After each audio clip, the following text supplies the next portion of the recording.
المطاعم روح واحساس، الناس كلها دخلت صناعه المحتوى وانا جالي اكتئاب.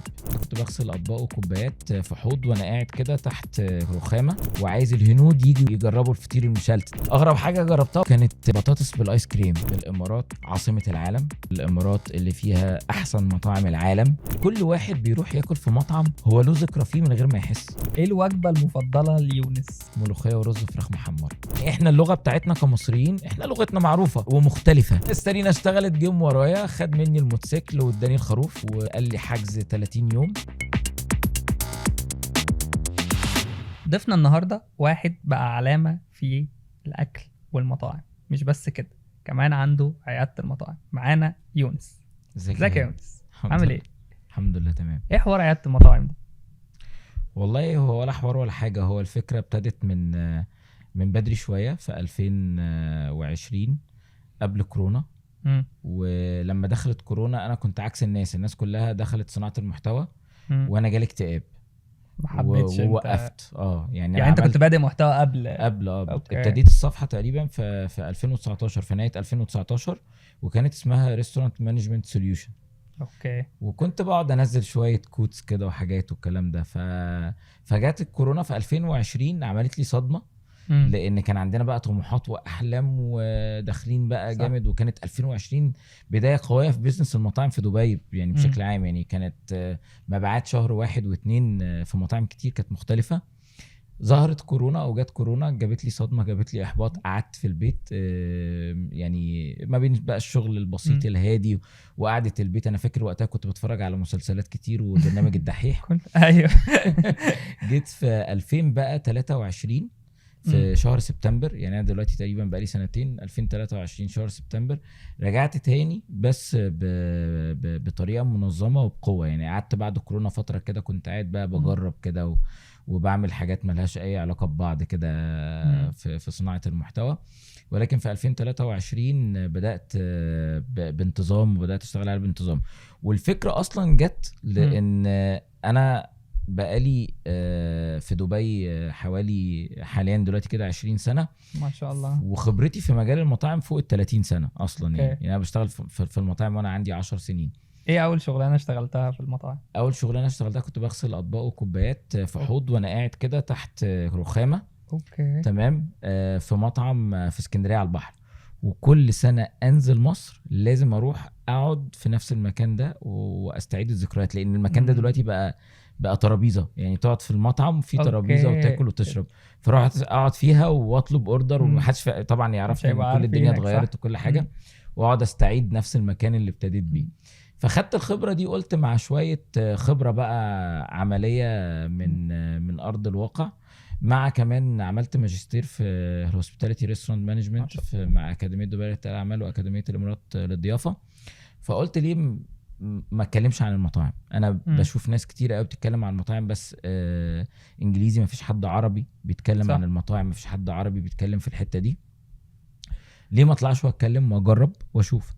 ابتديت في 2023 شهر 9 بشكل جد بقى ومنتظم والكلام ده، لغايه ما الحمد لله يعني كنت من اوائل الناس اللي بتتكلم عن المطاعم هنا. يعني الاسم بقى عياده المطاعم ده يعني استلهمته من واحد بحبه قوي قوي قوي، اسمه ايهاب بن سلم. ماشي. عامل حاجه اسمها عياده الشركات من فتره طويله. ده استاذنا بيتكلم في اداره الشركات والتسويق وكده، البيزنس عامه بتاع الشركات. فانا من متابعينه يعني وبحبه جدا. فغيرت الاسم بقى وقتها.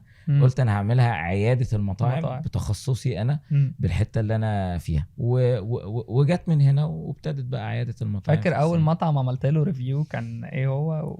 اول مطعم عملت له ريفيو يعني بشكل حلو او بشكل جدي او باتفاق منه، كان مطعم السلطان. مشاوي السلطان هو اقدم مطعم في ابو ظبي على فكره. اوكي. اقدم مطعم موجود هنا في ابو ظبي، جه فتح في دبي في 2023 الكلام ده.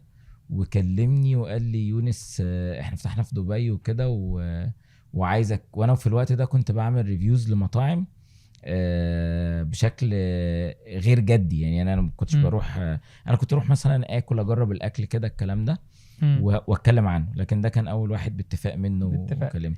طبعا اول حد اتكلمت عنه كان حدوته مصريه. اكيد طبعا، يعني انت باشا حدوته مصريه. طيب خلينا، انا كده كده هنيجي لجزء حدوته مصريه ده لوحده وهنتكلم عنه شويه حلوين، بس انا عايز اعرف من خبرتك ايه اللي يخلي مطعم ناجح؟ اللي يخلي مطعم ناجح ان يكون في فكره من البدايه متعوب ومدروس عليها كويس. مش الاكل رقم واحد، مش الخدمه رقم واحد، مش التجربه الفكره الاول. يعني انت ممكن تبقى ماشي في الشارع شايف لوكيشنز مكانها حلو وتنفع ان هي تكون مطعم، بس لسه الفكره مش موجوده. صح. فرقم واحد انك تطور فكره فعلا يكون السوق محتاجها، فيها جاب، تكون في المكان اللي فعلا موجود فيها العميل بتاعك والزبون بتاعك اللي انت شايف ان هي الفكره دي تليق عليه. وبعدين ابتدي انفذها بقى صح، ابتدي اطبق صح، ابتدي اعمل اكل حلو، ابتدي اعمل خدمه كويسه، ابتدي اعمل تجربه تليق على الفكره اللي انا تخيلتها وعملتها والكلام ده. فمن البدايه ان انا اطور فكره متعوب ومدروس عليها كويس جدا، فيها جاب في السوق، السوق فيه جاب محتاجها، عميلي اللي انا فعلا شايفه قدامي قدام عينيا اللي هو عايز يجي مطعمي موجود. وبعدين ابتدي اطبقها بشكل كويس وبشكل يعني بروفيشنال جدا، من اول اختيار المكان الصح، اختيار اللوكيشن مهم جدا جدا جدا جدا جدا لأبعد الحدود، من اهم الحاجات يعني، من اهم الحاجات. واتعب فيه، ودايما انا اقول للناس اتعبوا في اختيار المكان، ما تختارش مكان وخلاص. اختيار الموظفين، لان في الاول في الاخر الموظفين هم اللي هيصرفوا الفلوس بتاعتك. صح. الفلوس اللي انت هتصرفها على مطعمك اللي هيصرفها موظفينك. الكونسيستنسي في الجوده، استمراريه الجوده اللي صح. انا هقدمها من يوم ما انا فتحت لغايه ما انا شغال. يعني انا ما عنديش مشكله ابتدي مطعمك بجوده مش عاليه قوي وبعدين تيجي تقلل في الجوده، لا ابتدي بجوده معقوله وبعدين الكيرف يعلى. صح. لغايه ما تثبت عليه. ده شيء مهم جدا. التسويق للمطاعم برضو، في ناس كتيره قوي بتيجي تفتح مطعم وناسيه موضوع التسويق. لغايه امبارح يعني في حد بيكلمني امبارح بيقول لي خلاص يونس احنا جهزنا المطبخ، جهزنا المطعم، جهزنا كل حاجه وبدانا ندرب الاستاف على التيست. طيب بدات عملت تيزر كامبين، بدات تشتغل؟ لا والله لسه، ده انا مستني اصلا بدور على الشركات. لا بالعكس، انت التسويق ده بيبتدي معاك من وانت بتطور الفكره ذات نفسها. يعني انت بتطور الفكره لازم يبقى فيه خلاص. الزمن دلوقتي غير زمان، يعني ممكن زمان المطعم كان باصحابنا، ده انا اكلت في المكان الفلاني فحلو فبروح اكل، بس دلوقتي احنا في 2025 يعني والمنافسه شرسه. فهي دي بقى اللي هتجينا لحته الانفلونسرز. اوكي. بقى في فود ريفيورز كتير قوي مش هتكلم في الامارات بس، لا ده في الوطن العربي كله بقى اعدادهم بطريقه كبيره، وبقت المطاعم بتستغلهم او بتستخدمهم كتير في الحملات بتاعتهم. بقوا جزء خلاص، هو بقى مطعم هيفتح لازم فيه انفلونسرز يتكلموا عنه. انت شايف من خبرتك في الحته دي فعلا بتبقى الحملات الانفلونسرز بتعملها بتفيد المطاعم، ولا شايف اللي هي بس بتبقى اويرنس بس اللي الاسم المطعم يتعرف وخلاص؟ بص، هي على حسب الحمله وعلى حسب الكامبين وعل حسب الشخص اللي انا هجيبه للكامبين ده. بس اولا واخيرا لا بيفيدوا وما كانتش المطاعم بدأت تستخدمهم بشكل كبير وتعتمد عليهم. بقى في حاجة اسمها انفلونسر كامبين، تمام، غير الماركتنج كامبين بقى الثانيه، الاورجانيك كامبين وغير الكلام ده، تمام. ولكن على حسب الكامبين اللي انا عاملها ومين اللي هيليق معاه. انا ممكن مثلا اعمل كامبين انا عايزها تشتغل اويرنس اكتر، فانا مش فارق معايا ان هي تبيع على قد ما فارق معايا ان هي تنتشر بشكل كبير على مستوى دولة، على مستوى دولتين، على مستوى يعني مثلا ممكن اجيب واحد من مصر انا عارف ان هو مسمع في مصر قوي ومسمع برضه في دول الخليج ومسمع، والمصريين اللي عايشين في دبي بيشوفوه والمصريين اللي عايشين في السعودية بيشوفوه، بس انا الحملة هدفها اويرنس فما عنديش مشكلة ممكن اجيب. صح. لكن انا لو عايزها تبيع ممكن اجيب حد مثلا مهتم شويه بموضوع لو انا مثلا في دبي ممكن اجيب حد من مشاهير دبي او من الناس اللي هي مؤثره في دبي بشكل كبير جدا او مؤثره في الامارات بشكل كبير جدا. في مثلا ناس بتبقى مختصه في العروض والاوفرات وبتنزل بحملات كبيره جدا. ممكن انا لو انا عامل عرض او عامل اوفر وعايز يوصل للشريحه دي من الناس برضو بجيب الانفلونسر ده. لو انا عايز اخاطب جنسيات معينه، نفترض مثلا ان انا مطعم مصري وبقدم فطير مشلتت وعايز الهنود يجوا يجربوا الفطير المشلتت واكله تتماشى معاهم ما تقولش لا، شبه البراطه كده شويه بالظبط. شبه البراطه. فانا ممكن اجيب مؤثرين هنود صح. وهيبتدوا هم واحده واحده يدخلوا لي السيجمنت دي او الشريحه دي من العملاء عندي. فلا يعني ما كانتش المطاعم تستخدم. ولكن في مطاعم بتنخدع بشكل كبير قوي. يعني لازم تكون عارف انت بتجيب مين، عارف ارقامه، عارف صح. احصائياته، عارف الفولورز اللي عنده من اي بلد، نسبهم قد ايه. مفيش حد هيبقى متواجد بشكل كبير في بلد معينة او في بلد واحدة. انت طبعا عارف نسب المشاهدة في مصر بتبقى عالية جدا، صح، مقارنة بالدول العربية. صح. 120 مليون في مصر بالظبط. انت هنا بتتكلم في 11 مليون منهم نسبة قليلة عرب. صح. فيعني الناس اللي هنا بتتكلم في الاكل بتنحت في الصخر، والله بيصعبوا يعني بنتعب قوي. غير الانفلونسر في مصر في ثانية في مليون اتشافوا الفيديو، مليون اتشافوا على طول في مينيت. يعني الموضوع سهل وبسيط. صح. وكده حتى في دي يعني ما نقارنش. يعني لما نيجي نقول مثلا انا عايز اجيب فود بلوجر من الامارات وفود بلوجر من مصر، فود بلوجر من مصر ملايين، عنده ملايين. صح. فود بلوجر في الامارات يا عيني لسه بيلعب في 300,000 400,000. ممكن ال 300,000 400,000 دول يكونوا مؤثرين في الامارات. صح. لمطعم هنا اكتر من مطعم في مصر. شايف الفرق بين بيزنس المطاعم في مصر والامارات، بما انك اشتغلت يعتبر هنا واشتغلت هنا، شايف الفرق ده ازاي؟ ومصر محتاجه تتعلم ايه والامارات محتاجه تتعلم ايه؟ بص، هي بطبيعه السوق يعني غصب عننا بطبيعه السوق في اختلاف كبير. والاختلاف ده راجع لان انت هنا بتتكلم في الامارات عاصمه العالم، بتتكلم في الامارات اللي فيها احسن مطاعم العالم، بتتكلم فيها في الامارات اللي فيها اكتر من 200 جنسيه، بتتكلم في الامارات اللي فيها منافسه شديده جدا، بتتكلم في الامارات اللي فيها دلع يعني من الاخر. صح. فانت لما تيجي تفتح مطعم الزبون دايما على حق بجد. بالظبط. يعني مفيش حاجه اسمها الزبون غلطان، لا. صح. الزبون دايما على حق حتى لو كان على باطل. اقصى درجات التجربه الرائعه، الواو سيرفيس والواو اكسبيرينس موجوده هنا في الامارات. مفيش حاجه اسمها زبون ممكن يجي في الامارات يقف طابور 2-3 علشان يخش ياكل في مطعم، لا هروح اكل في مطعم تاني. صح. مفيش حاجه اسمها زبون ما عجبوش الاكل او ما عجبوش الطبق وانا ما غيروش، او انا على الاقل ما طلعهوش راضي. لكن في السوق المصري الا طبعا من رحم ربي في بعض الاماكن، ولكن بشكل عام لان في طلب على المطاعم بشكل كبير، فانت ممكن في مصر تروح تقف على باب مطعم 2 ساعة وبنسمع ده كتير. يعني انا في مطاعم في مصر كلنا عارفينها، ممكن تقف. عندي اكسبيرينس كتير بس مش عايز اقول اسماء. فتره طويله على الباب، لدرجه ان ده بقى طبيعي. يعني انا اتذكر لما كنت في مصر السنه اللي فاتت او السنه دي يعني الفتره القريبه دي، فكنت رايح اعمل حاجه كده فلقيت زحمه، فالراجل اللي كان سواق اوبر بيقول لي زحمه، دي زحمه قليله، انت لو رحت وقفت على عربيه فول هتلاقي زحمه، لو رحت وقفت عند هنا محل المطعم الفلاني ده هتلاقي زحمه. فهنا تجربة العميل في الامارات مختلفة عن تجربة العميل في مصر بشكل كبير. ممكن تكون جودة الاكل في مصر حلوة، ممكن تكون الجودة بتاعت مفيش اختلاف فيها كبير ما بين مصر والامارات، ولكن المواد الخام والماتيريال اللي موجودة هنا عن خبرة لا افضل بكتير، لان انت هنا سهل ان انت تجيب اي مادة خام من اي حتة، متاحة ومتوفرة. في بعض المطاعم اللي بتعتمد على الخامات اللي بتيجي من بره. في مصر الموضوع ممكن يبقى صعب شوية، ولكن الفوت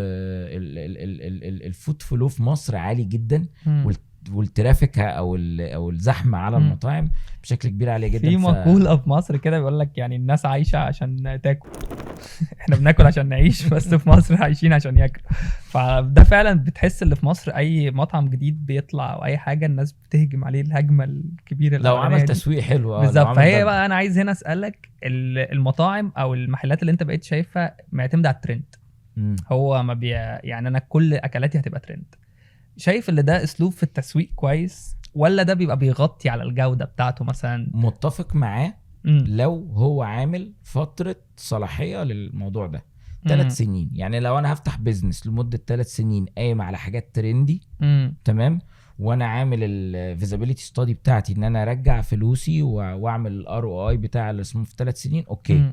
لان انت هيبقى ليك فترة هينتهي. وشوفنا حاجات طلعت جديد في السوق، مش بس في مصر، هنا حتى في الامارات، وانتهت لان ما كانش فيه R&D وما كانش فيه تطوير للموضوع. طيب على سبيل المثال انا يعني عادي اقول امثله صح. بلبن مثلا، بلبن هو بيزنس قايم على الحاجات الترندي، بس انت لو تاخد بالك ان هو كل شهر بينزل منتج جديد صح علشان يقدر يعيش. لكن احنا مش هنفضل طول عمرنا ناكل القشطوطه، مش هنفضل طول عمرنا ناكل الحاجات دي، فهي بتبقى فتره بتطلع. فهو عايش على الحاجات دي، عايش على الترندات دي. فده نوع بيزنس قايم على الترند او قايم على المنتجات اللي هي مش هتاكلها باستمرار، مره واحده هتجربها وخلاص، ولكن هو كل شويه بيطور على قد قدرته بقى ان هو يطلع ايه كل شهر. يعني ده فريق وتيم قاعد صعب جدا وبيطور وبيشوف فين الترند طلع فين، ويشوف فين الحاجات. بلبن بيقلد كتير وكلنا عارفين، فيشوف فين مثلا الحاجه اللي طلعت هنا بشكل معين وهو عنده القدره ان هو يسوقها ويظهرها بشكل تاني، فيروح شغال عليها بصرف النظر ان ده صح ولا غلط. ولكن ما تقومش بيزنس كامل ترند على حاجه ترند وتقول لي ان هو ده هيعيش. لا، هو هيبقى له فتره الا واذا انت طورت بقى باستمرار. شايف طيب برضو الفتره الاخيره بقت مطاعم كتير بتستخدم الكوميديا، يعني يبقى انا هعلنك عن الاكل بطريقه كوميديه. شايف ده كويس مع سوق الاكل؟ يعني انا بحس، انا بالنسبه لي مثلا لو شفت فيديو المطعم بيهزروا وبيضحكوا انا مش هبقى واثق في الاكل. ممكن ده يبقى ترند الناس او يبقى بالنسبه للناس كويس، بس انا بحس ان انت توريني المطبخ بتاعك، توريني جوده الاكل بتاعتك، ده اللي هيخليني ان انا اتشجع ان انا اجي اكل في المطعم ده. فانت شايف استخدام الاساليب الكوميديه في الفيديوهات الفتره الاخيره للمطاعم ده اسلوب ممكن يجيب فعلا؟ لا، يعني انا شايف ان هي حاجه مش صح.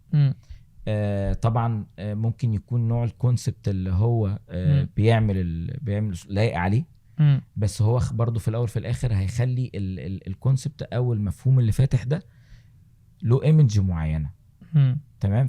يعني مش ايمج كويسه، ومش مش هيدي للناس انطباع كويس.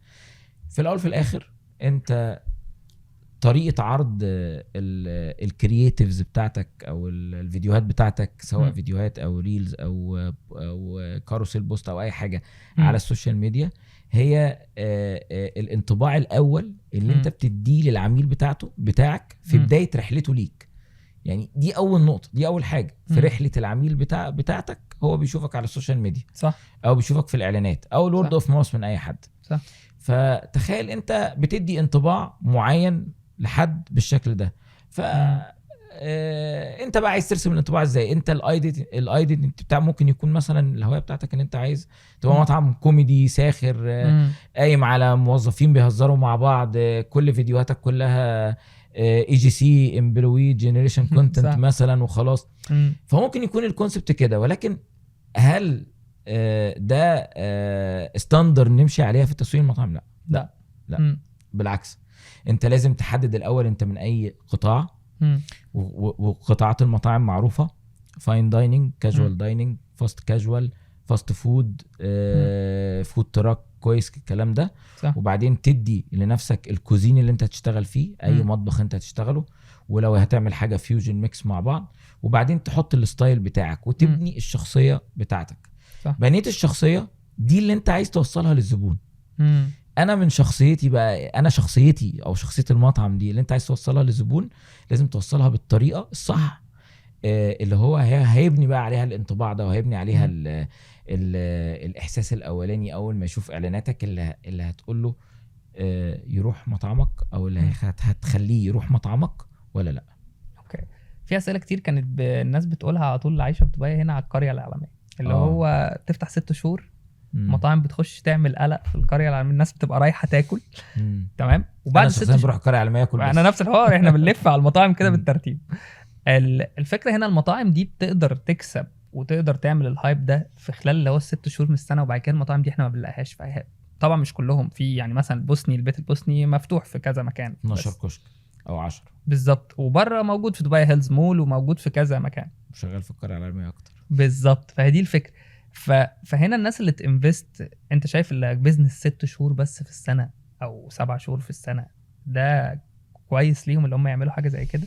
هو بيزنس وقتي، يعني هو استثمار في القريه. الاستثمار في القريه العالميه هو استثمار قصير الاجل، ولكن باستثمار عالي. يعني انت بتحتاج مبلغ طبعا كبير.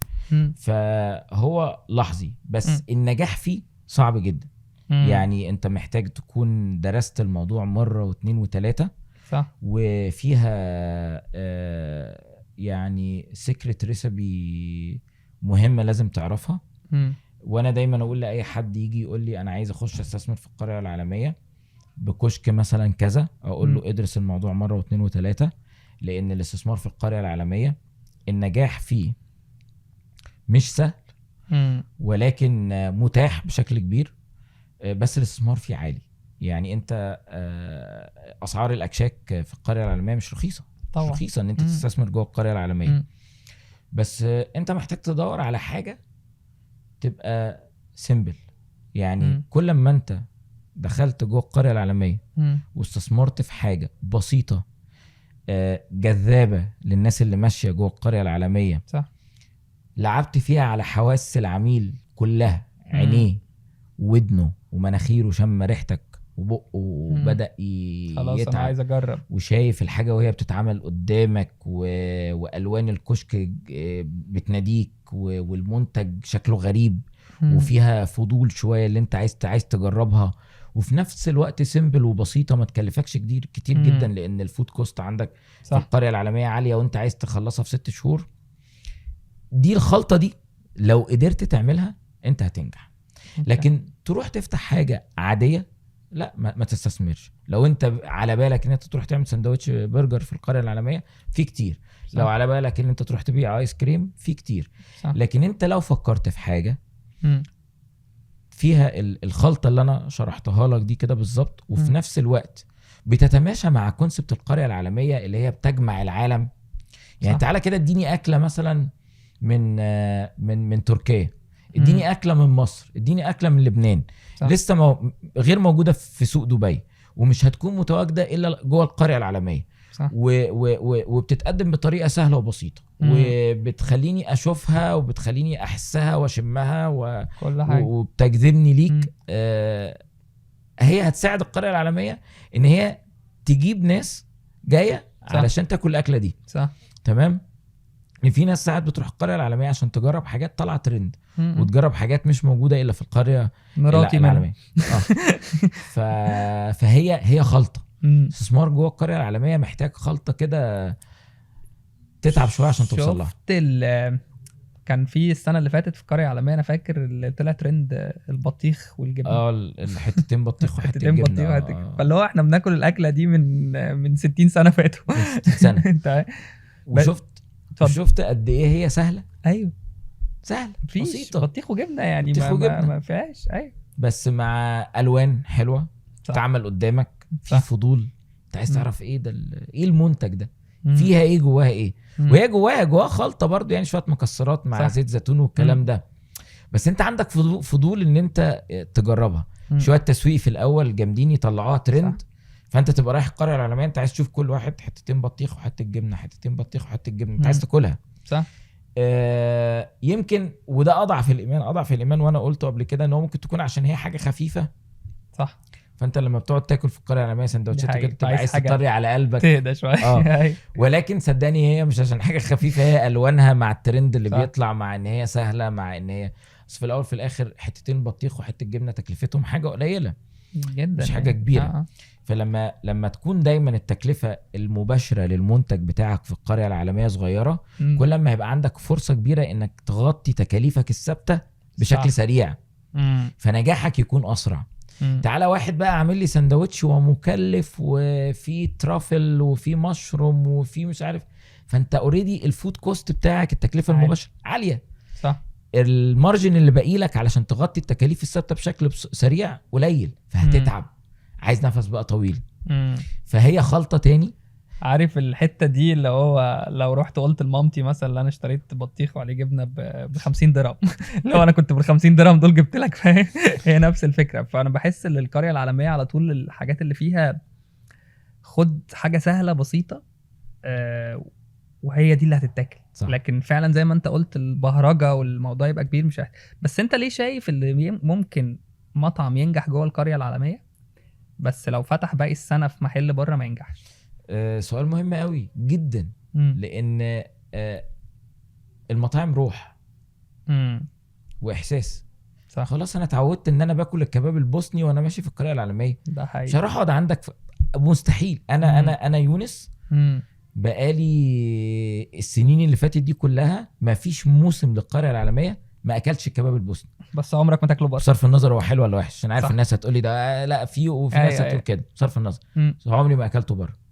شوف انا رحت قد ايه كلت عند البيك في دبي مول وهو فاتح ولازق فيه، بس عمري ما اكلت عنده ولا في شارع الجميره. الروح اللي انا بحسها، اصل المطاعم ذكريات. خليني بقى بص انا ايوه بقى يلا. المطاعم ذكريات. ماشي تمام. كل واحد بيروح ياكل في مطعم هو له ذكرى فيه من غير ما يحس اي ذكرى. اوكي. احساس، هو ذكرى واحساس. انا بروح الكباب البوسني بقى، انا كيونس متعود ان انا باكله في الكشك وانا ماشي في شارع السعاده، او اروح اقعد على الترابيزه الكراسي بتاعتها ولا الشيلات الحمراء والترابيزه الذهبي اللي في الجنينه اللي في الجنينه اللي هو ابتدى بيها من زمان اصلا. صح. في القريه العالميه وكانت سبب شهرته، واتفرج على الراجل وهو بيشوي الكباب صح. او الكفته واروح مطلع تليفوني ومصوره، ومش انزلها وما انزلهاش، بس هو لازم تروح عامل الحركه دي.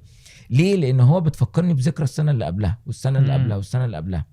تمام. حتى لما تروح تاكل اللجيمات، انت بتروح تاكل اللجيمات عشان تقف قدام الحاجه اللي قاعده وبتعمل اللجيمات وريحتها طالعه وكل حواسي شغاله مع الذكريات بتاعت السنين اللي فاتت. تمام. وتشتري ده في القريه العالميه. فلما تخيل مثلا انت بقى رحت في بره قاعد في مول مقفول، هروح اجرب بقى حاجه تانية. صح. فعشان كده انا دايما اقول مش شرط المطعم اللي بيفتح في القريه العالميه وهو نجاحه جوه القريه العالميه نجاحه بره صعب مختلف، الا لو عمل يعني شويه تعديل في الكونسبت او غير في الكونسبت. والعكس، في مطاعم كانت فاتحه بره القريه العالميه مكسره الدنيا، دخلت القريه العالميه ما نجحتش لان الكونسبت بتاعها والمفهوم بتاعها مش لايق مع القريه العالميه. مش لايق مع ان انت تفتح كشك جوه شارع السعاده، مش لايق بالمنتج اللي انت بتعمله ده. صح. تمام. لا، محتاجه تبقى حاجه شويه مختلفه، حاجه جديده. الناس في القريه العالميه بتبقى مستنيه من السنه للسنه تعرف ايه اللي هيفتح جديد جوه القريه العالميه. فالمطاعم ذكريات طبعا. عايز بقى اتكلم شويه على حدوته مصريه. اوكي. ذكرياتك ايه مع حدوته مصريه في اول يوم ليك دخلت المطعم ودلوقتي؟ اول يوم رحت حدوته انا فاكر كانترفيو ولا كشغل؟ كشغل. اول يوم شغل كنت لسه جاي بقى من مصر. بعد ما عملت الانترفيو، بعد ما اتفقت على كل حاجه، قلت لهم لازم انزل مصر شويه ايه اوكي اجازه كده، فتره نقاهه. ماشي. عشان ارجع فريش. تمام. فنزلت مصر انا فاكر كان في شهر 7 وكان لسه انتخابات الرئيس الجديد تقريبا كان ورجعت قعدت اسبوعين كده ورجعت حدوته. ماشي. كنت لسه فريش وبتاع وجاهز. بس انا فاكر قبل ما اوصل كنت عملت دراسه للسوق للمطاعم المصريه كلها بشكل كبير على قد ما اقدر يعني. عملت سيرش واسع قوي على قد ما اقدر. وجيت اول يوم نزلت فيه حدوته كنت داخل على البوزيشن بتاعي اللي هو مدير المطعم. فقابلت واحد انا ما انساش الموقف ده، كان شيف الله يرحمه، هو يعني توفى دلوقتي. يرحمه. قال لي انا ماشي قبلك 6 مديرين. اوف. الشيف. اوكي. تمام. قلت له ان شاء الله ان شاء الله ان شاء الله انا السابع اللي هقعد معاك. ان شاء الله. مش ما تقلقش. ليه مشيت 6 مديرين ليه؟ صح. يعني اعتبرني اخوك الصغير يعني، ما تقلقش.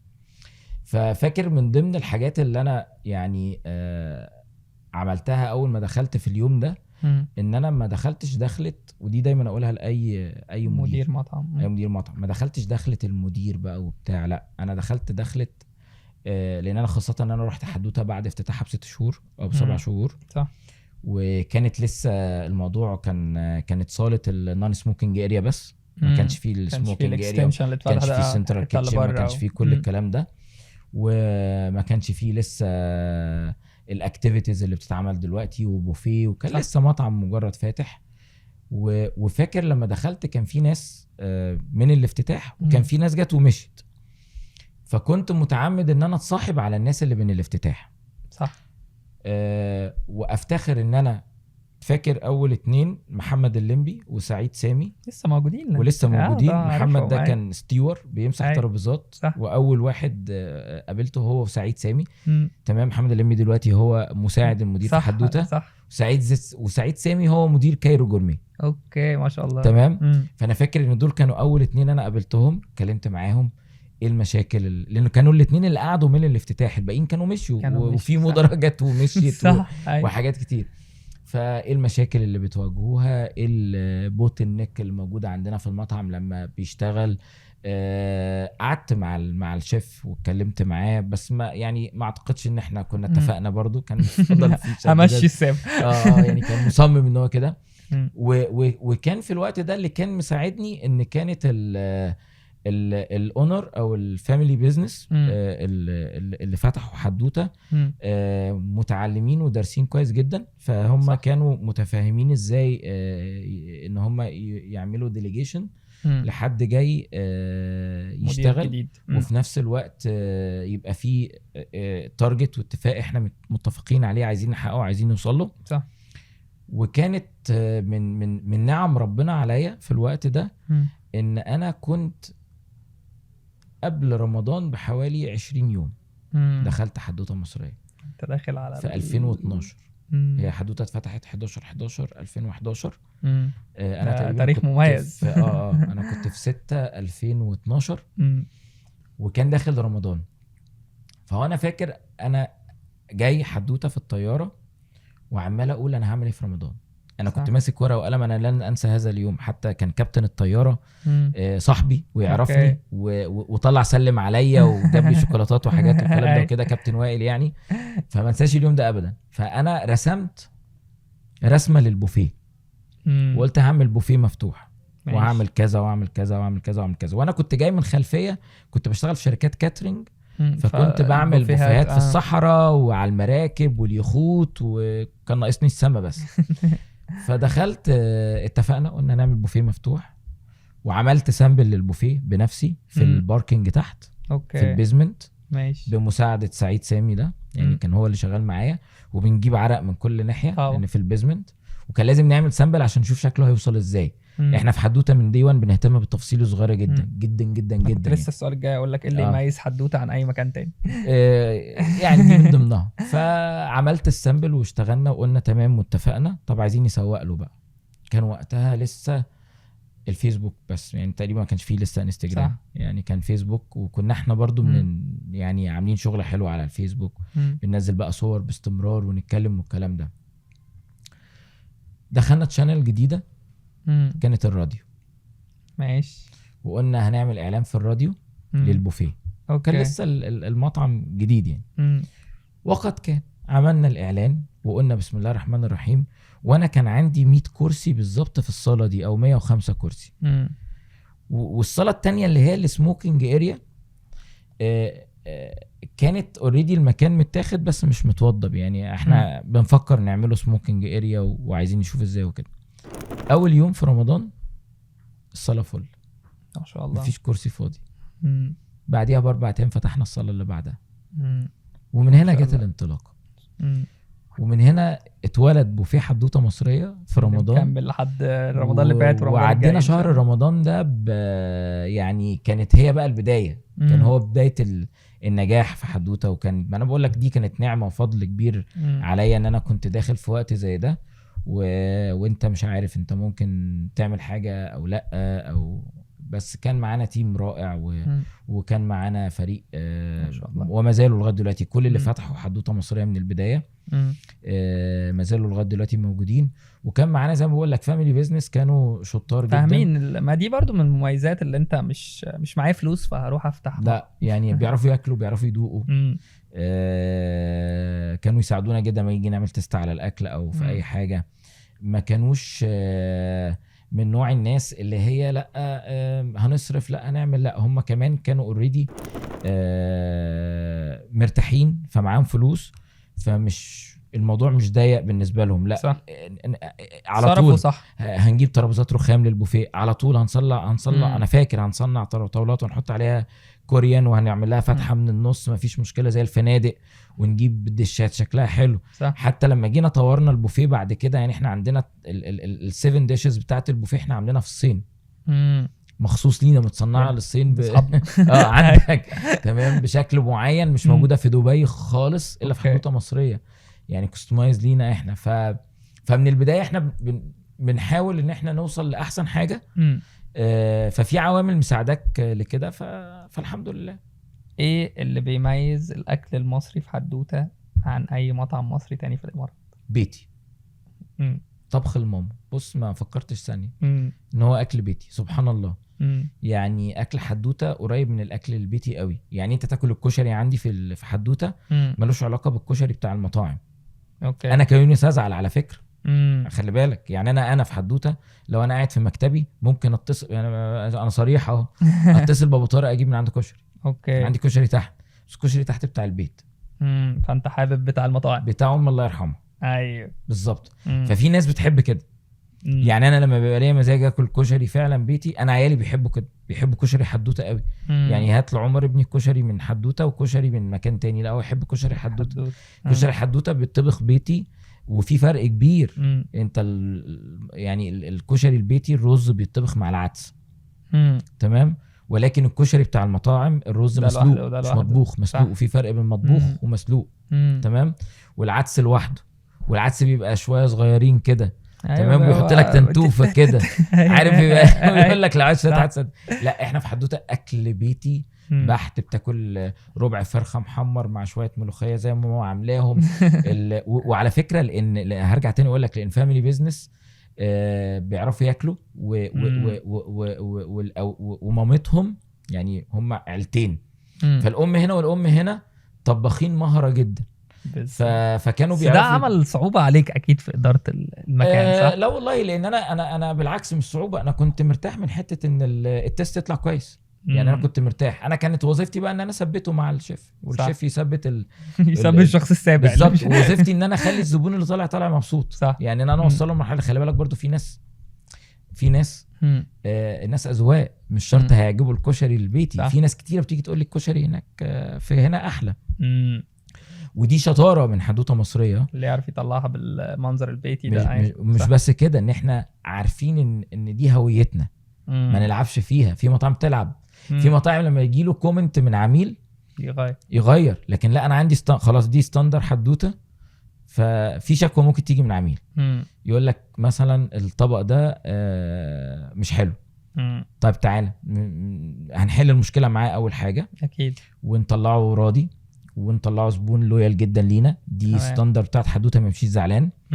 بس تعالى احنا بعد كده ننفستيجيت، هل المشكله في الكواليتي بتاعت الخامات، ولا هل المشكله في البهارات، ملح زياده مش عارف ايه، ولا هو طعمه كده اصلا بتاعنا الستاندر بتاعنا هو مش عاجبه. دي نقطه مهمه قوي، لان انا عارف ان الطعم ده مش كل الناس اللي عايشه في دبي هتحبه. في ناس في فئات معينه ممكن ما يعجبهاش، فلازم ابقى فاهم دي كويس. في اكل اماراتي، يعني نتكلم على الاكل الاماراتي شويه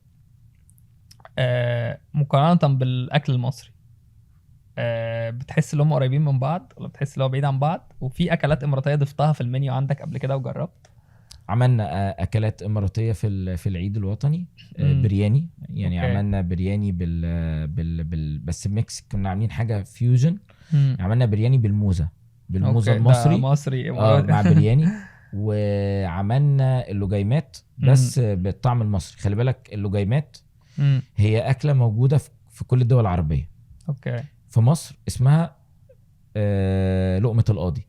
ماشي تمام، او زلابيا يعني. ماشي. ساعات احنا بنسميها زلابيا شويه صح. تمام. موجوده في الشام عوامات. اوكي. موجوده في اليونان لوكومادس.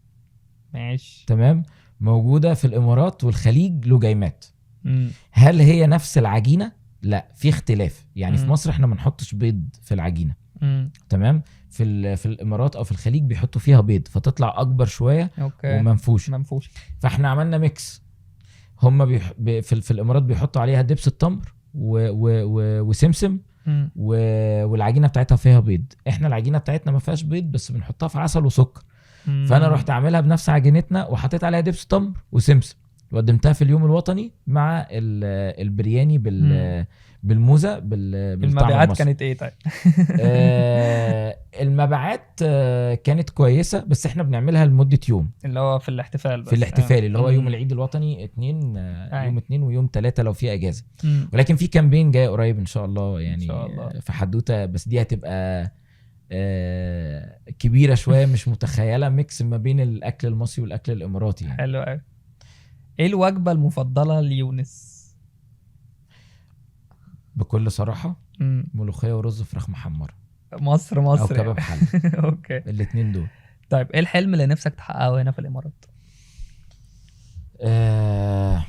يعني والله ان شاء الله باذن الله اللي نفسي فيه ان عياده المطاعم تبقى شركه كبيره لتاسيس واداره المطاعم وتدريب العاملين في مجال الضيافه. وفي نفس الوقت فيها اقسام، بنأسس مطاعم، بندير، بندرب، بنماركت، لان احنا منصه تعليميه اعلاميه. في نفس الوقت احنا بنتكلم عن المطاعم الناجحه، فسواء عن طريق البودكاست او سواء عن طريق المنصه ذات نفسها. فهو ده الحلم يعني، حلم ان عياده المطاعم تبقى شركه في يوم من الايام بقى تحتيها بودكاست كونسولتو، تحتيها الادارات المختلفه، نيكست ستوب دبي، الحاجات اللي احنا عملناها كونسلتيشن والكونسلتيشن وكده ان شاء الله. شايف اي مطعم في مصر او اي مطعم في اي دوله عربيه يقدر يجي يفتح هنا في الامارات وينجح؟ يقدر يجي هنا يفتح في الامارات بس النجاح مش بسهوله. النجاح محتاج دراسه ومحتاج مجهود ومحتاج توفيق ربنا. ففي مطاعم كتيره جت من مصر واسماء مكسره الدنيا في مصر. يعني صبحي كابر جه من مصر صح. وفتح في شارع الجميره وقفل، وفتح في شارع الضيافه وقفل لانه فتح في لوكيشنز مش صح. مدرس السوق كويس جدا. كان مفكر ان هو يقدر يجيب حته اللحمه بتاعته من مصر، تمام، وده ما حصلش لان ممنوع استيراد او يعني الموضوع مش بس ممنوع من هنا، حتى كمان دي سلعه اساسيه في مصر او سلعه يعني زي ما بيقولوا كده هامه، فما بينفعش تصديرها. فما اشتغلش على حته اللحمه اللي هنا، قدر ان هو يعني يشوف ازاي يقدر يطلع منها نفس الطعم. فهو ما درسش السوق بشكل كبير. مطاعم تانية كمان، ولكن في مطاعم جت ونجحت. ليه؟ لان هي درست السوق. بلبن جه الامارات وفتح 6 فروع او 5 فروع صح. ونجح وعمل شغل كويس جدا. مطعم شرقي مطعم عنده 6 فروع في المنصوره، فول وفلافل وشاورما مصري، جه الامارات بعد ما حضر الورشه بتاعتنا في القاهره وفتح الفرع الاول في البرشه وبيفتح الفرع الثاني دلوقتي في ابو هيل في خلال 6 شهور. ففي مطاعم جت ونجحت. ليه نجحت؟ لان هي درست السوق كويس جدا وتعبت في دراسه السوق. انا افتكر ان شرقي كانوا قعدوا شهر في دبي، كل يوم بيصحوا بينزلوا يدوروا على لوكيشن علشان يوصلوا للمكان المناسب والمكان الصح ويتعبوا فيه. ربنا كرمهم بتو لوكيشنز جمال جدا نظرا للتعب.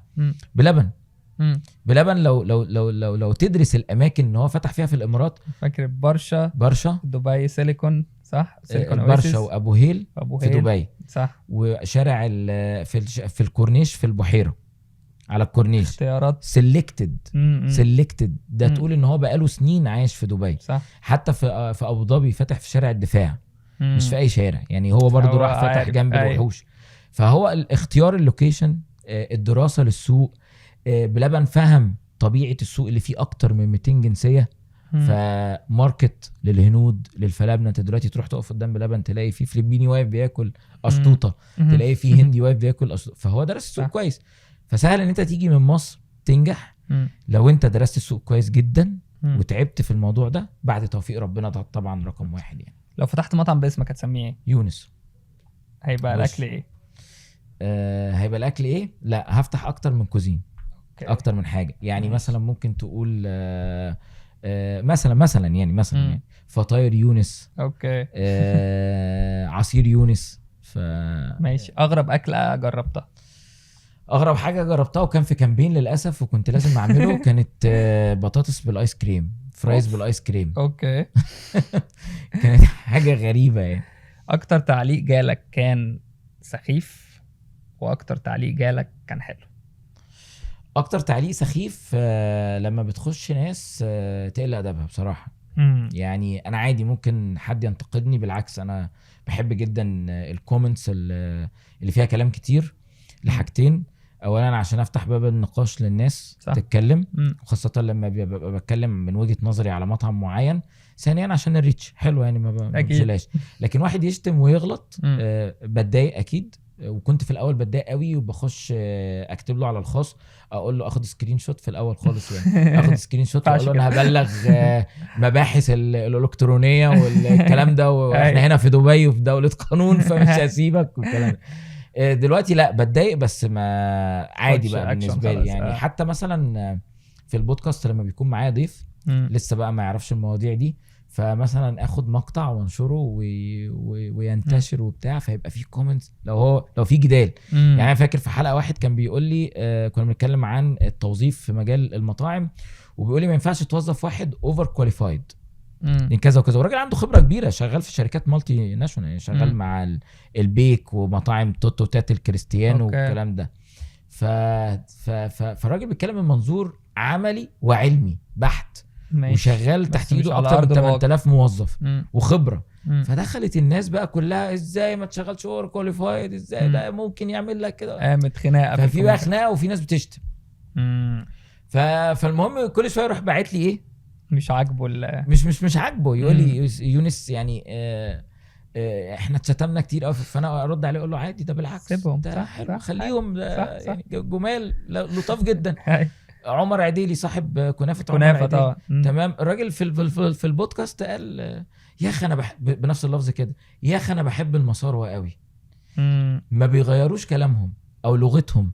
يعني انت ممكن تقابل حد مثلا ممكن يتكلم خليجي علشان يبقى ممكن تقابل، يعني احنا اللغه بتاعتنا كمصريين احنا لغتنا معروفه ومختلفه، طبع على اي حد، وبتطبع على اي حد. ممكن تلاقي مثلا حد يجي يتكلم معاك يقول لك ايوه بقى، ايوه هم اللي بيقلدوك صح. فهو اتكلم عن الموضوع ده، دخلوا المصريين زعلانين ان هو قال مصاروة اصلا الراجل بيشكر فيك. هم يا دوبك خدوا اول جمله بس، اول جمله ودخلوا دب دب دب دب دب. وفي بقى ناس ترد عليهم تقول لهم يا جماعه اسمعوا بقيه الفيديو، صح ده الراجل بيشكر فيديو ده الراجل بيشكر فينا. طب ما احنا بنقول على الخليج خلايجه، ايه المشكله يعني؟ مش كلمه غلط ولا كلمه عيب. فدي اكتر حاجات ممكن تكون بتضايقني. احلى بقى حاجات بحبها قوي لما بلاقي اللي انا عملته ده فيه فايده، لما الاقي كومنت. انا بعمل بودكاست نيش جدا جدا، والمحتوى بتاعي برضو حتى على عاده المطاعم نيش قوي. يعني انا بعاني، انا بعافر. انا ساعات كده بقعد اقول يا رب انا اخرت ده كل اللي انا بعمله ايه. فيروح جاي لي كده كومنت والله انا فتحت الفرع التاني بسبب كلامك، والله انا اشتغلت في كذا وكذا وكذا وطلعت بسبب مش عارف ايه، انا سمعت الحلقه دي 3 مرات النهارده وطلعت منها كميه معلومات ربنا يبارك لك. انا سمعت ممكن كومنت زي ده صح، واحد يشجعني ان انا لقيت اللي انا بعمله فيه فايده. لا خلاص في ناس بتستفاد حتى لو الموضوع مكلف، وانت عارف قد ايه مكلف طبعا، فمش مشكله، كمل استمر هتلاقي فيه. وده اللي بيديني الجرعه اللي انت تكمل اكتر وبالذات ان انا بشتغل مدير مطعم ومدير مطعم صانع محتوى. دونت ميكس. انا ما بنامش. نصايح اخيره لاي مدير مطعم؟ اي مدير مطعم خلي عندك ايمان بربنا كبير جدا. ان شغلانه المطاعم شغلانه محترمه وشغلانه جميله وشغلانه تفتح بيت وشغلانه تربي عيال وشغلانه تفتخر بيها كانك مهندس او دكتور، انت مش اقل اهميه منه. لان دي مشكله عندنا في عالمنا العربي، ان اللي بيشتغلوا في مجال المطاعم بيبقوا عاملينه زي كوبري، مرحله في عمرهم ويعدوا منه. اللي بيتعب، انا راجل خريج بكالوريوس تجاره، بحب الحسابات والارقام جدا وتقدير عام جيد جدا، متخرج من كليتي وشاطر جدا في الحسابات. ولكن لما سلكت مجال المطاعم سلكته علشان انجح فيه واكبر فيه. ما كنتش بتكسف، ما كنتش بكش ان انا اقول ان انا اول ما جيت في الامارات هنا، انا اول ما جيت هنا كنت شغال صانع عصير فواكه، كنت شغال ديليفري سواق موتوسيكل. يعني كان في قصه كده كبيره جدا. كنا كده شويه بسرعه كده سريع يعني خدت كده 3 شهور صانع عصير فواكه في مطعم صغير. وللاسف ما كنتش ببيع عصير، كانت المبيعات زي الزفت، كنا لسه فاتحين وكده وبتاع. فكان جنبي عجلاتي، قلت للمدير تعالى ناخد عجله من المحل اللي جنبي ده، تمام، وهطلع انا اخد شويه منيوهات واحطها في العماير اللي حوالينا. وقد كان، وكنت ساعتها بابا 800 درهم في الشهر بيتخصم منهم 300 للاقامه، ف 500 درهم. يعني انت بتتكلم كان وقتها كان الدرهم بجنيه وريال، فانت بتتكلم في 600 700 جنيه. وانا كنت جاي من مصر مدير مطعم وكافيه في اسكندريه على البحر، كنت ممكن اقفل لي 6-7 آلاف جنيه في الشهر ما شاء الله. وقت ما انا كنت اخر 4 سنين كل ده وجيت. فسبت كل ده وجيت بقى وراء الغربه والسفر وعايز اعمل أي. فلوس والكلام ده. وعشان في مصر، انا ليه بقول لك السبب ده؟ لان كانوا ساعتها في مصر انا عايز اتقدم لمراتي اللي هي دلوقتي مراتي، اخطبها، كانت معايا في الكليه، فكنت لسه متخرج. فقال لك انت هتتقدم وانت شغال في مطعم؟ ما ينفعش. الناس مش فاهماها، لان في الدول العربيه وبالذات في مصر بيعاملوا مهنه المطاعم ان هي مهنه وحشه، وبسبب اصحاب المطاعم في مصر ان هم ما بيهتموش بالعامل، لان هم ما بيبذلوش الكلام ده. فجيت الامارات، قلت بقى خلاص اسافر. جيت الامارات وما دورتش على شغل في مجال المحاسبه، جيت على طول صانع عصير فواكه، لان انا كنت عديت بكذا مراحل في مصر في الموضوع ده. وقد كان بقى لما خدت المنيوهات ووزعتها فجي اوردر، طلعت وديته بالعجله. انا فاكر كان في النهضه، وفاكر شكل الزبونه اللي خدت مني الاوردر في الباب لغايه دلوقتي، وادتني 5 درهم تبس. اوكي. فانا قلت 5 في 30 ب150، ده لو في 3 زباين في اليوم ادي 500 درهم، ده راتب لوحده زي الراتب اللي انا باخده. رحت راجع المطعم قلت له بص انا فاكر يعني كان اسمه عم اشرف المدير، طلع عم اشرف، اديني منيوهات واطبع منيوهات، مالكش دعوه، انا هطلع بقى اوزع وكده. وبدا يجي اوردر في التاني في التالت، بدات اطلع اودي اوردرات بالعجله، وانت عارف العجله في دبي عامله ازاي يعني. قلت خلاص اطلع رخصه موتوسيكل، طلعت رخصه موتوسيكل. وقبل ما اطلع رخصه الموتوسيكل كده كنت بقعد اتدرب حوالين المطعم شويه. وكنت بعد سنه في شغلي في الامارات كان معايا رخصه موتوسيكل. وبعد ما طلعت الرخصه كده بيومين رحت اشتريت خروف للمطعم من سوق اللحمه في الشارقه، وراجع على المطعم فكسرت اشاره غصب عني. كنت هتقلب بالموتوسيكل يعني عشان اقف تمام. فالقدر بقى ان الشرطه كانت واقفه مش الكاميرا، الشرطه. استرينا اشتغلت، جم ورايا خد مني الموتوسيكل واداني الخروف وقال لي حجز 30 يوم. ده كان الخروف على الموتوسيكل؟ كان خروف مش حي، خروف نايف في الصندوق. يعني انا دماغي راحت متطبق الخروف ماشي تمام. خدت الخروف ولفعته على كتفي ورحت رايح المطعم. رحت داخل لعم اشرف ده قلت له ده الخروف وده مفتاح الموتوسيكل مع الشرطه. انا مش عايز اشتغل تاني، انا زهقت، انا عملت كل حاجه ممكن تتعمل، عصير عملت، عجله عملت، موتوسيكل عملت، صح، والموضوع مش جاي معايا. وبدات بقى من هنا. بعدها نزلت مصر شهر، قلت له انا عايز انزل مصر، انا اتخنقت، انا نفسيتي تعبانه، قفلت. نزلت مصر الشهر ده ورجعت، اشترطت عليه ان راتبي يزيد. قعدت 6-7 شهور كمان. اشتغلت بقى سواق موتوسيكل ساعتها، خلاص ديليفري، اخدت 2500 درهم. وجيت بعدها بالصدفه كده يعني وانا واقف بصلح الموتوسيكل، فشفت موتوسيكلات لفطاير الخليج. كان وقتها اسمها فطاير الخليج. فقلت للسواق اللي واقف على الموتوسيكل، كان سواق مصري، قلت له بشوف الموتوسيكلات بتاعتك على المدارس بتقف كده كتير وبتاع، قال لي بنوزع مناقيش وكرواسون وحاجات والكلام ده وكده. انا كان عندي حب انا كان عندي هدف من البدايه، من يوم ما انا خطبت، ان انا اجيب مراتي وعيالي. فانت بتدور ازاي تجيبهم، صح. كنت انا لسه ما اتجوزتش، بس انا كنت بقى بمهد وبجهز الموضوع. فقال لي احنا بنوزع مدارس. فكان في مدرسه ورا المطعم، رحت رايح لمديره المدرسه، مساء الخير عليكم السلام، احنا مطعم جنبيكم وبنعمل مناقيش، عايز اجيب لكم مناقيش وتجربوا الكلام ده. قالت لي طب هات كذا وهات كذا وهات كذا. وبدات اروح واوري لها واجيب واسعى على الموضوع. فجت قالت لي خلاص تمام، ممكن ناخد منكم كذا وكذا وكذا، بس لازم تجيب تصريح من الاداره التعليميه او المنطقه التعليميه في الشارع، والصحه، شهاده الصحه والصحه وكده. احنا كده مطعم، بس انت لازم تروح المنطقه التعليميه في الشارع. رحت المنطقه التعليميه، قالوا لي الاوراق 1 2 3 4. رحت على صاحب المطعم قلت له هنعمل 1 2 3 4. ومن هنا انطلقنا ل 85 مدرسه ما شاء الله. وكنت انا ماسك ال 85 مدرسه دول في الشارقه بقى. كنت بوزع في حتت انت مستحيل تسمع عنها، انا رحتها في الامارات يعني. يعني انا فاكر ان انا لفيت الامارات الشماليه دي التابعه للشرق، رحت مصفوط، مزيرع، حتى رحت اماكن كتيره جدا بالعربيه. كنت بقى اطلع الساعه 4 الفجر محمل كرواسون، مناقيش، ورق عنب، وسندوتشات فلافل، وطالع على المدارس. كل دي ليها حصتها، 100 سندوتش 200 سندوتش. وبعدين بقى اشتغلت في الكيترينج شويه. السفاري في الصحراء برضو كده جت كده. يعني انا سمعت عن مطعم بيحط بوفيهات في الصحراء سفاري، رحت طالع على السفاري واقف بره لغايه ما لقطت كده عيل من العيال اللي هي بترعى الجمال ومعاهم بيتش باجي. قلت له بقول لك ايه، انا عايزك تلففني على الكامبات دايركت. انا ما اعرفش بقى، انا مش عارف. دخلت بالموتوسيكل معاه، يوديني الكامب ده يوديني الكامب ده، واتكلم معاه هنا واتكلم معاه هنا لغايه برضو ما لحمت معاهم. ليها قصه يعني بس عشان الوقت. لحمت معاهم اشتغلت معاهم شويه. كنت بورد لاكتر من 3000 بني ادم كل يوم ما شاء الله. وبالذات بعد بس الكفاح يا يونس كانت بعد الثوره بتاعت 2011 في مصر او قبل 2010 صح. والسياحه كلها زادت في دبي في الوقت صح. ده وحصل بومينج في اعداد السياح هنا. فكانت لفه يعني. والحمد لله بعد ما اتجوزت كفاح والحمد لله يعني. مراتي كافحت معايا، جت على طول بعد سنه من الجواز هنا وجه لها كلمه سريعه قبل ما نختم. لا تعبت معايا والله جدا يعني. استحملت. انا فاكر من اول ما كنا قاعدين في بيت عربي كده صغير تمام لغايه ما طلعنا من الشارقه ورحنا دبي ما شاء الله والحمد لله يعني. هي تعبانه حتى معايا كمان في السوشيال ميديا يعني. طبعا ما تشوفنيش تشوفني. بالتوفيق يا يونس وشرفتني النهارده وكانت حلقه جميله وقلت فيها اسرار كتير حلوه لمديرين مطاعم وكل حاجه.